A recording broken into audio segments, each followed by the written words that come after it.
One of the problems in politics at the moment is that the Labor Party's thumping majority has convinced them that they've got everything under control.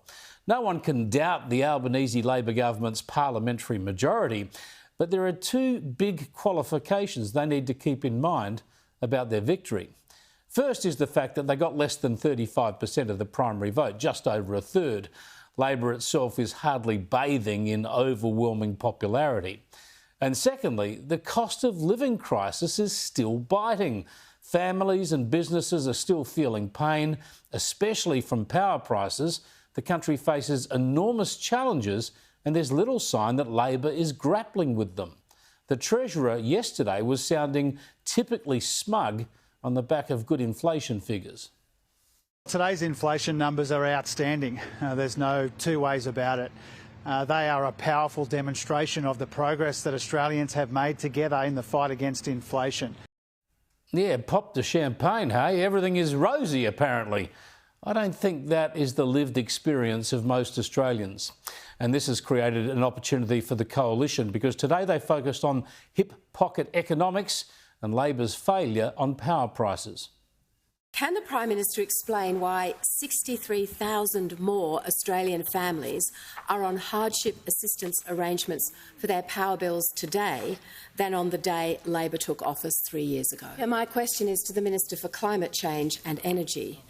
Minister, what is the average monthly household power bill today, and what was it when Labor took office 3 years ago?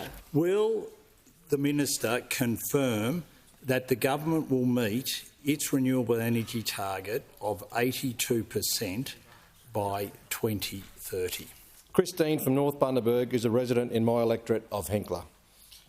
Christine is 74 years old and due to rising electricity prices and rents has been forced to return to work at a local supermarket just to get by. Will the Minister explain why Christine's electricity bill has not been reduced by $275 as promised 97 times? Now, the Minister for Climate and Energy, Chris Bowen, dodged direct answers and instead he went on about wholesale prices and extra taxpayers' money spent on rebates and the like. But he couldn't escape the fact that his promise to cut power prices has been broken many times over and that spiralling prices are hurting people right around the country. He was left to essentially argue that it doesn't really matter what Labor promised or what they've done, because voters re-elected them regardless.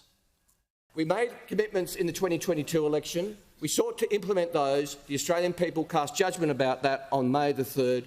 We will continue with the instruction the Australian people gave us, that is to continue with the work of delivering the cheapest, most reliable and cleanest form of energy, which is renewables.